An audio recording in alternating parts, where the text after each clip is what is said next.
This is breaking news from RTV6, working for you. You've been watching ABC News breaking coverage from the Middle East, where Iran has launched an attack targeting American military facilities. A U.S. official confirms multiple missiles have been fired at American military bases in Iraq. Now, Iran is now warning against retaliation for this latest strike. A White House spokesperson says President Trump has been briefed and is closely monitoring this situation. We have the latest on the tensions between the U.S. and Iran coming up here on the news at 7. But first, our continuing coverage of a deadly highway crash in Boone County. 48 hours after 2 young adults and a 1-year-old girl were killed.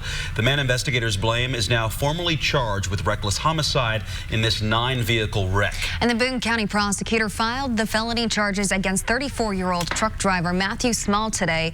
Small told investigators he looked away from the road on northbound I-65 on Sunday to put his coffee cup down, and when he looked up, there was stopped traffic. His semi-tractor trailer hit 9 other vehicles, including the car carrying 21-year-old Mariah Tomey, 19-year-old Kaylee Kirk, and 1-year-old Hadley Tomey.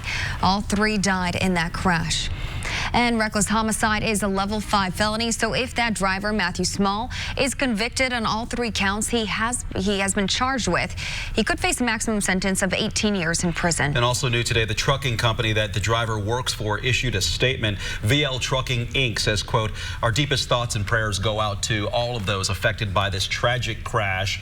This isolated incident is not reflective of the quality, dedication, and responsibility that our drivers nationwide commit to every day." Call 6 Investigates has been digging through this driver's history. We found Matthew Small has been warned many times about his driving habits, both professionally and personally. Indiana State Police cited Small just this past summer on I-69 for following too closely in his truck. He paid his fine to Carmel City Court in full back in November. Community Health Network says it is cooperating with federal investigators since it's been named in a Medicare fraud lawsuit. Community is accused of submitting false Medicare claims from doctors who got a kickback from the health company for making a certain number of referrals. The suit claims the community paid physicians involved well above fair market value. And paid bonuses to doctors for referring Medicare patients to Community Health Network facilities and procedures. This all boils down to the hospital network allegedly having inappropriate financial exchanges with doctors and billing the federal government. Community released a statement to RTV6 saying, quote, "Community is committed to upholding the highest regulatory and ethical standards in all our business practices, including physician compensation. We have cooperated fully with the government's request, and we are disappointed with their decision. We believe that it is a waste of the government's time and resources to pursue these meritless claims," end quote. Community Health is one of the largest employers and hospital companies in Central Indiana. Major changes may be coming to Broad Ripple, the park there, and it has some residents concerned. A brand new, larger community center is in the works there. RTV6's Megan Sanctorum is working for you to find out why some say a new building is not necessary, and they're worried about what it will be used for. This former library turned family center at Broad Ripple Park could soon be demolished and replaced with a brand new expanded facility. The new facility would have a gym, track, group fitness rooms, and it would also house primary care facilities for Community Health Network. It's a partnership leaders with Indy Parks say would help provide funding for the $19 million facility. But some who live in the area oppose this plan. They say there's no need for new construction with several large vacant buildings in Broad Ripple and Glendale. They think park facilities should be kept separate from any private company or medical office. I feel that it should be limited to park and recreational uses or supplemental to that. There's no connection between a doctor's office and sick people going to Broad Ripple Park to a doctor's office. It just is unrelated usage. Leaders with Indy Parks say the partnership will allow them to build a facility they otherwise could not afford, and they plan to work with Community Health Network to offer joint programming. We're excited about, again, that sort of overlap as we're talking to people about health, smoking cessation, fitness and wellness, that sort of thing. The plan is still in the design phase, and leaders say they have a few more hearings with the city, but they hope to break ground on this new facility within the next few months. Working for you, Megan Sanctorum, RTV6. A sunny day is giving way to a clear night, and we've got a warm up and some rain on the way. Storm Team 6 Chief Meteorologist Kevin Gregory has your first look at the forecast. Kevin? It is calm now, but we do have a lot going on, especially we get to Thursday and beyond. It'll become more active. 37 is our temperature. We were in the 40s today with that sunshine. It's still close to that mark in Bloomington and Muncie. 35 in Zionsville. You match the average high temperature for this time of year in January. Feels a little cooler because of the wind, which is beginning to relax. Skies will stay generally clear tonight. Temperatures still in the 30s at 10 o'clock. They won't be in the 30s when you get up tomorrow morning. Looking at temperatures in the 20s, about 25, 26 degrees first thing in the morning. Sunshine helps carry the temperature to 29 at lunchtime. Tomorrow is our coolest day of the work week. High temperatures at freezing, maybe a little above. The trend, though, quickly, Thursday, Friday, and Saturday, all 3 days, temperatures will reach 50 degrees or more. I think we're pushing 60.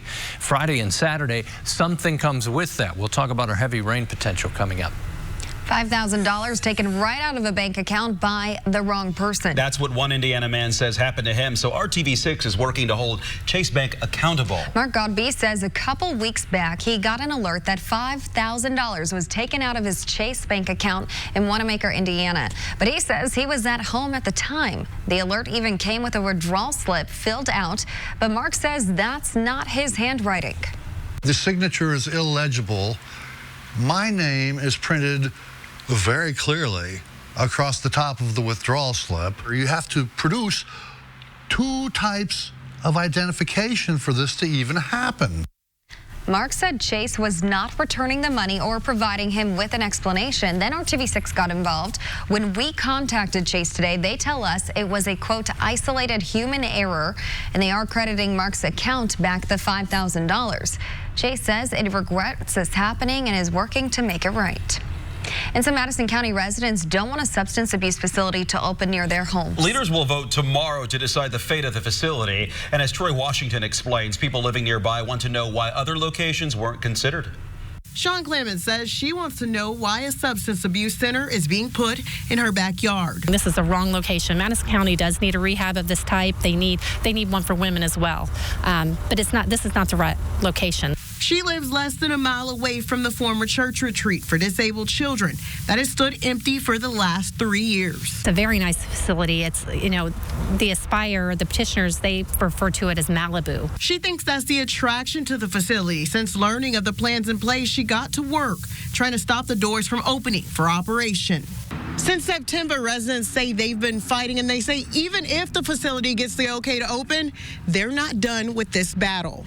We will take this further. We will not stop here. RTV6 asked leaders why this location instead of anywhere else. No one would comment on the matter before Wednesday's vote, where the Board of Zoning Appeals will make a decision. At this point, residents say they feel ignored. They say this decision will impact their property value, and ultimately they won't feel safe. They fear who could end up wandering in the area they consider their safe space. We do worry about crime, not just because of the high-intensity rehab, but you're bringing 100 people, bare minimum, to our neighborhood. Working for you in Madison County, Troy Washington, RTV6. And according to Aspire Health, if the final step in the process is approved, the facility would help those who don't have the financial means for recovery but do want help.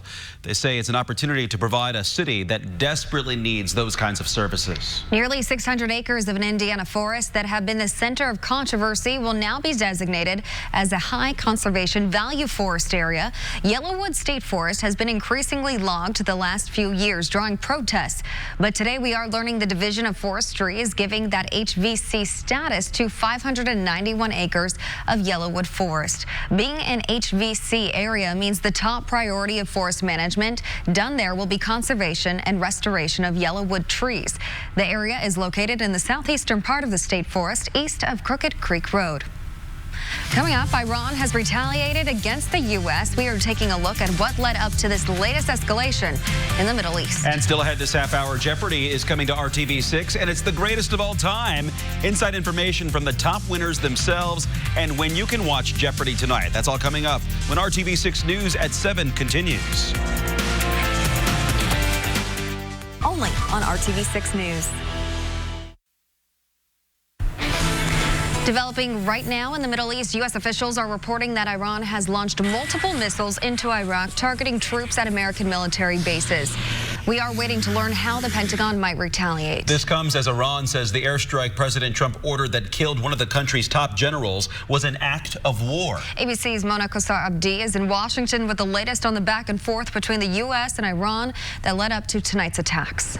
As the U.S. anticipates Iran's retaliation for the killing of General Qasem Soleimani, Defense Secretary Mark Esper today is urging Iran to come back to the negotiating table. Let me reiterate that the United States is not seeking a war with Iran, but we are prepared to finish one. Esper stating the U.S. airstrike that took out one of Iran's top military commanders was an act of self-defense.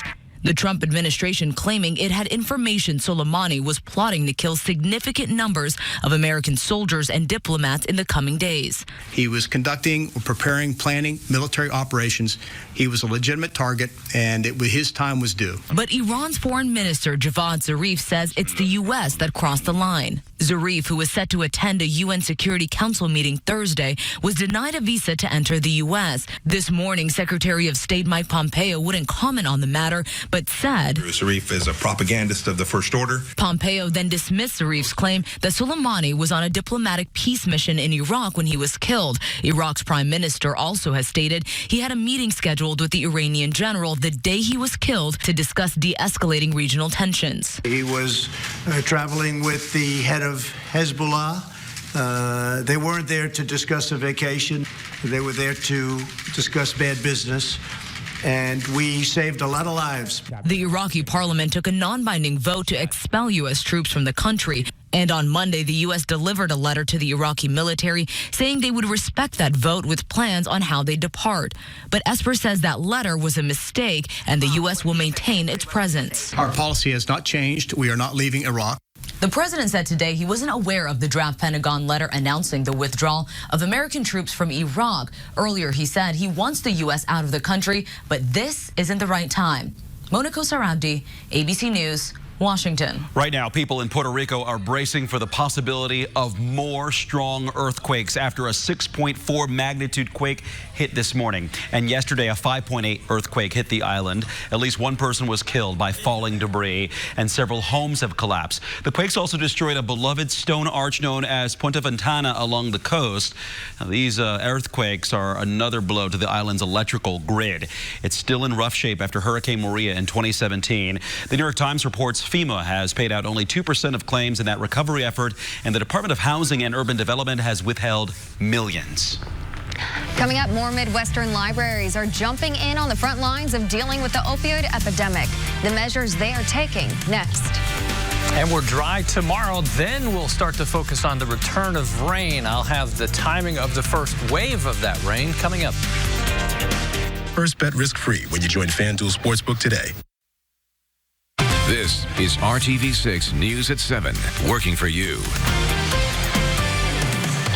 For the last few years, libraries in the Midwest have started leveraging their resources in the fight against the deadly opioid crisis. It's too early to measure the impact they're having, but Ashar Kashari has found that they're playing an increasingly active role in prevention and recovery efforts. Every day, 130 Americans die from an opioid overdose. It's an epidemic that has placed libraries and their staff on the front lines. According to the CDC, from 1999 to 2017, almost 400,000 people died from an overdose involving an opioid, including prescription and illicit drugs. 3 overdoses inside the Peoria Public Library in central Illinois in less than a year forced administrators there to act. He collapsed right in front of her at the desk. So she called the security card, called emergency responders, and he was revived with Narcan. 80 staff members at all 5 of their branches are now trained on how to administer the life-saving overdose antidote, Narcan or naloxone. So this role of library as an intermediary, intervener, supporter is not new. But I think this crisis is new, and we have to help the people who are coming in our doors. The nonprofit Online Computer Library Center, or OCLC, released a report this past fall detailing some of the ways libraries are playing a larger part in battling the national opioid crisis. At the top of that list, education. How can we translate that into better services and support for people, for individuals who may be addicted, or for their families and their communities? Many libraries are stocking books like Sam Quinones' Dreamland, the true tale of America's opiate epidemic. I had no idea when I read it just about the size of the problem, and that people can work a job and be very addicted to a substance. With the threat from opioids in the form of pills, heroin, and fentanyl not going away, many libraries are helping to search for answers and provide them to those who need them most. There's not one right answer to this. It is not going to be libraries alone. It is not going to be any of these other agencies by themselves. This issue is too big. Reporting from Peoria, Illinois, I'm Usher Qureshi. Starting tonight and only on RTV6, we get to find out who is the best ever at Jeopardy! At stake for 3 legendary champions here, bragging rights and $1 million. Of course, that's on top of the prize money that they won dominating their respective games. RTV6 got the chance to talk with 3 top winning champions of Jeopardy! James Holzhauer, Ken Jennings, and Brad Rutter. Perhaps the most well-known of them, Ken Jennings, says that he never gets comfortable, and that's how he stays sharp. I'm 15 years older than I was when I started playing Jeopardy, and you know, the recall's starting to go a little bit. So I need rehearsal, I need practice, and I'm intimidated by younger players like James. So I watched a lot of tape of him to see, you know, what his strategies were and you know, what I could pick up about his style of play that I could use. Jeopardy! The Greatest of All Time is a multi-night series of 1-hour game show competitions.